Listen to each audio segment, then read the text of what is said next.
Let's talk to Esther Kraku now in London. It's been an extraordinary night there with local council elections in which all sorts of characters won.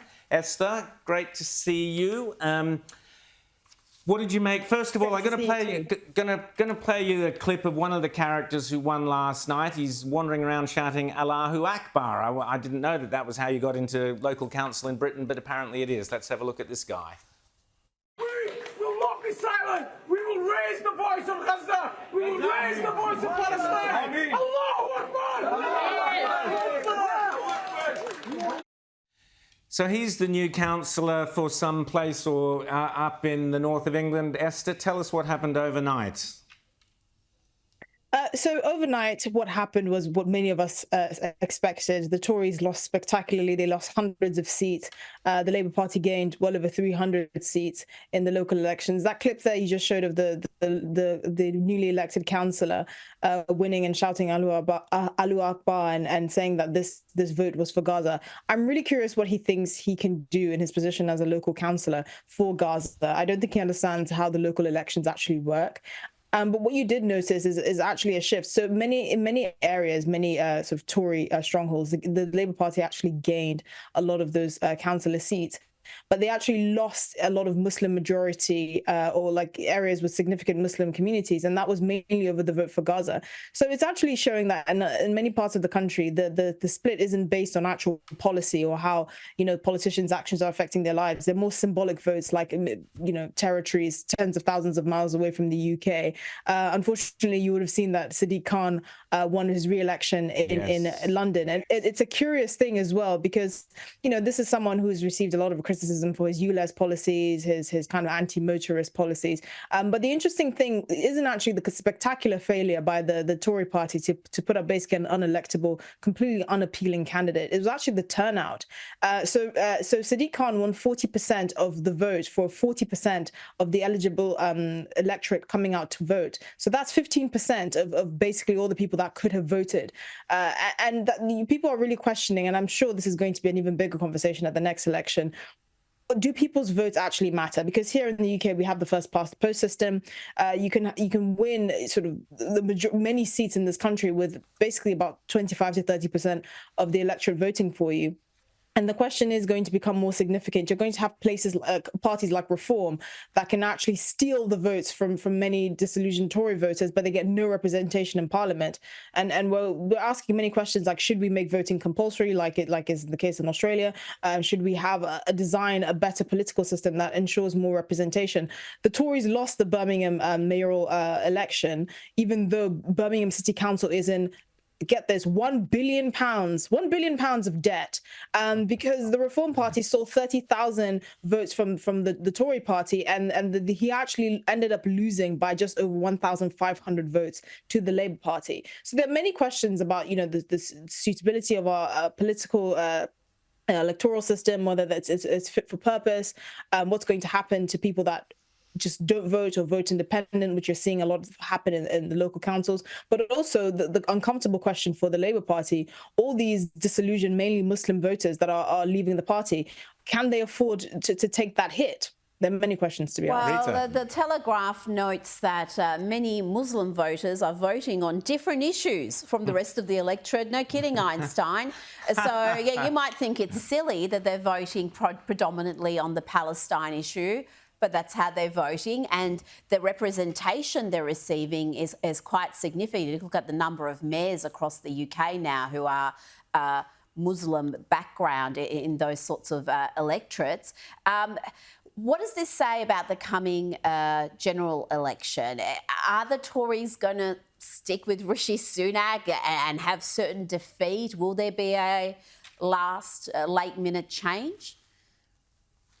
Well, I suspect that the Tories are just going to accept that now Rishi Sunak, there's no point in him going anywhere. They just have to accept the oncoming electoral defeat and just, change course as a party overall. This is probably going to be one of the most disastrous election cycles for the Tories in history. I mean, it's the kind of defeats that could really just bring down the whole party entirely. But there's no real point in removing Rishi Sunak now. The damage was done long before he became prime minister, and I think the Tories need to look at actually their values and whether they are still a conservative party in name as well as in practice. But the question is now, actually, how much of kind of a landslide is Labour going to have? Because it's not just the fact that Keir Starmer will almost certainly be the next Prime Minister of the UK.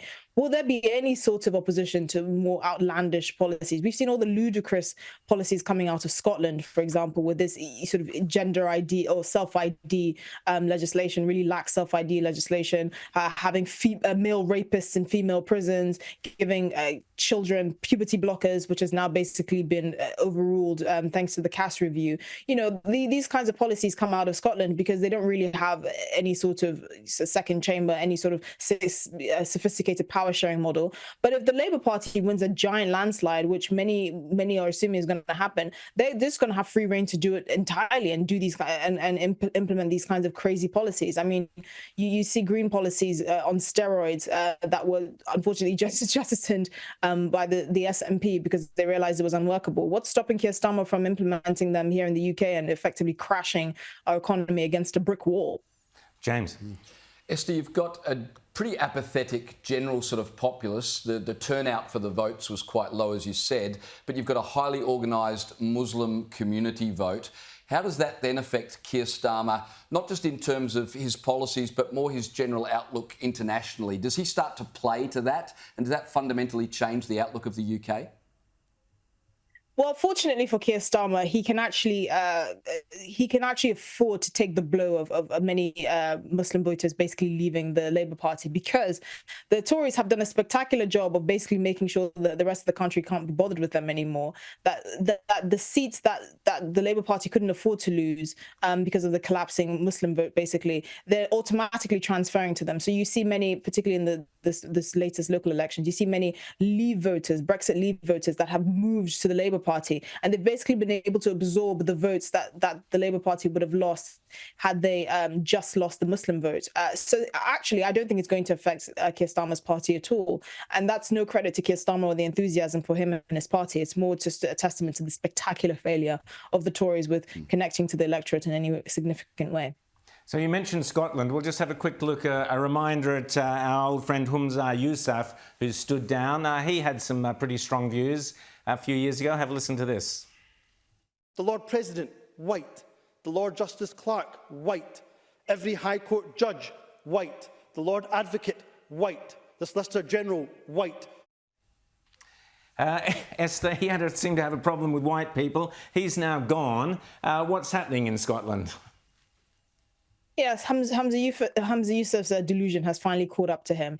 I just on a side point about the whole, many people in Scotland being white. I find that very strange, particularly as a Ghanaian woman. I mean, I don't think anyone would ever come to Ghana and be like, oh, there are too many black people here, or go to Korea and say there are too many Asian politicians. It's absolutely absurd and ludicrous. I mean, it astonishes me that someone like this can be given a platform in the way that he has. But anyway, he's been forced to resign this week after the coalition he had with the Scottish Green Party collapsed, mainly because he basically jettisoned many of the key policies in the Bute House Agreement, which was the agreement that basically brought the Scottish Green Party into the fold and secured the SNP's majority coalition in Holyrood.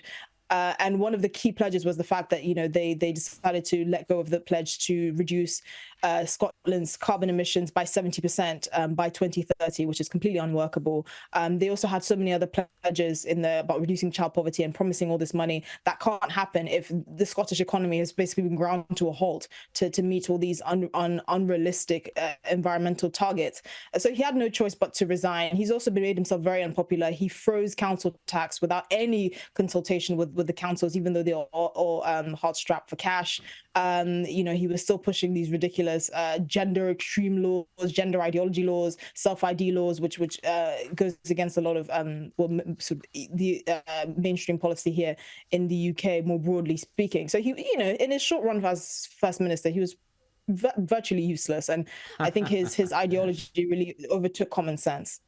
Esther Krakue, it was great to chat to you. We'll chat again soon.